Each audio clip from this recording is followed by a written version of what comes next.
அதாவது தேவன் நம்மோடு இருக்கிறார்ன்ற அந்த வாக்கை வச்சுக்கிட்டு நம்ம என்னத்தை செய்யணும்? மூணாவது என்ன செய்யணும்னா, பாவத்தை விட்டு விட வேண்டும், நீதியை செய்ய வேண்டும். பாவத்தை விட்டு விட வேண்டும், நீதியை செய்ய வேண்டும். இந்த அப்ளிகேஷனும் பைபிள் சொல்லுது நமக்கு. அதாவது நான் உன்னோட இருக்கிறேன்னு சொல்லிட்டார் அப்படின்னா நம்மோட இருக்கிறார். இதை நம்ம உண்மையிலே நம்புறோம்னா, சும்மா பேச்சுக்கு நம்புறோம்னு சொல்லாமல் உண்மையிலே நம்புறோம்னா, என்னோட இருக்கிறார், எப்போவுமே இருக்கிறார், என்ன ஒருபோதும் விட்டு விலகிறதே கிடையாது, எப்போவுமே என்னோட இருக்கிறார், எனக்குள்ளாவே இருக்கிறார் அப்படின்னு நம்ம உண்மையிலே நம்புறோம்னா என்ன செய்ய ஆரம்பிச்சிருவோம்?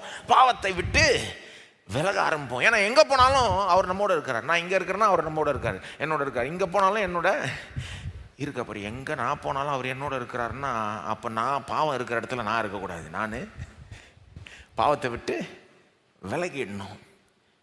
ஏன்னா அவர் இருக்கிறார்ல உள்ள. எனக்கு பாவம் பிடிச்சா கூட அவருக்கு பிடிக்காது.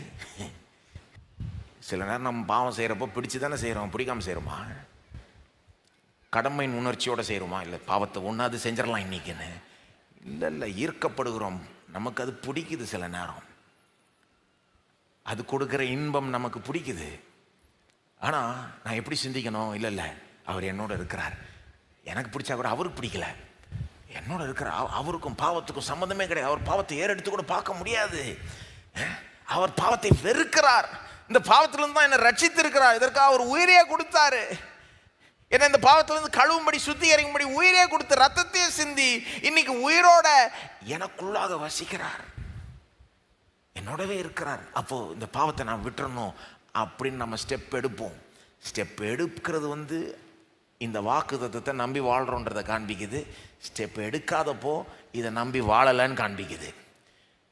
நாம் எவ்வளோ வேணால் சொல்லிக்கலாம், எனக்கு வாக்கு தத்துவம் தெரியும், புரியும், நம்புகிறேன், அதெல்லாம் சும்மா பேச்சு. நாம் பாவத்தை விட்டு விலகவில்லை என்றால் அங்கே என்ன காண்பிக்குது? நாம் உண்மையிலே அவர் நம்மோட இருக்கிறாருன்றதை பெருசாக எடுத்துக்கல. அது பெருசாக நம்மளை ஒன்றும் பாதிக்கலை. 1 கொரிந்தியர் 6 அதிகாரம்